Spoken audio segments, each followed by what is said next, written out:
My name is Jack O'Connell, and I am the Chief Education Officer for School Innovations and Advocacy. And I'm so pleased to be joined today by a longtime personal friend, the current Speaker of the California State Assembly, the Honorable John Perez. Mr. Speaker, thank you very much for joining us. Thank you.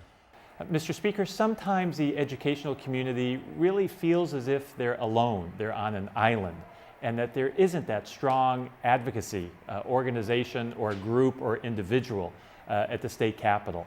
What assurances can you give the educational community that you're going to continue to be that strong advocate for our children? Well, I think they have to understand that they're not alone, that the Democrats in the Assembly are with them and trying to make sure that we do everything we can to protect education funding. We've already seen devastating cuts over the last several years, and the last thing that we want to do is pass a budget that further cuts education. In the next few weeks, we have a tremendous amount of work to do to get enough legislators together to extend taxes to protect education funding.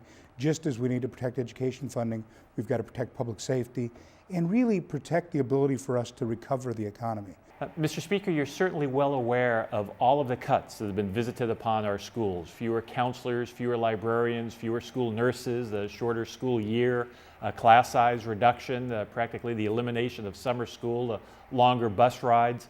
Can you give our school community today some assurances that you're going to be there fighting every step of the way and that you understand these cumulative impacts on our schools?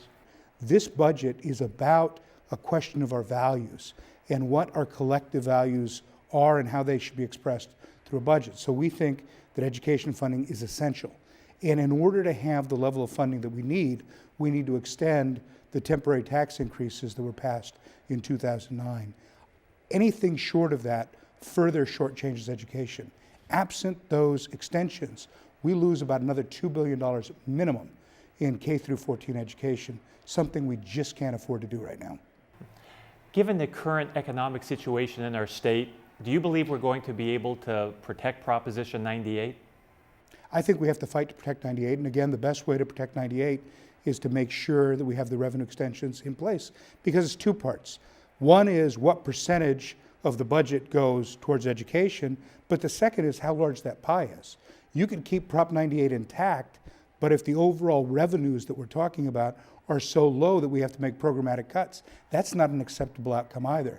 So we have to fight to protect the proportion that goes to Prop 98, but we also have to fight to make sure that there's enough money in the pie in the first place so that that's a meaningful investment in education. Mr. Speaker, what can the educational leadership of this community, really of this region, do to help you better protect public education in the state budget?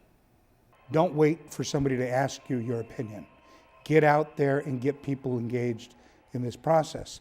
As I said, our budget is the greatest expression of our collective values, but nobody knows what those collective values are if you don't go out and express what you think our priorities should be. So I think everybody's got to get on the phone, talk to their friends and neighbors, get them having the conversation about what it is we should look for in a budget, and then get on the phone with their legislators and say, these are difficult choices, but they're about the future of the state of California. Do we cut our way into being a limitedly effective state, or do we make the investment in education?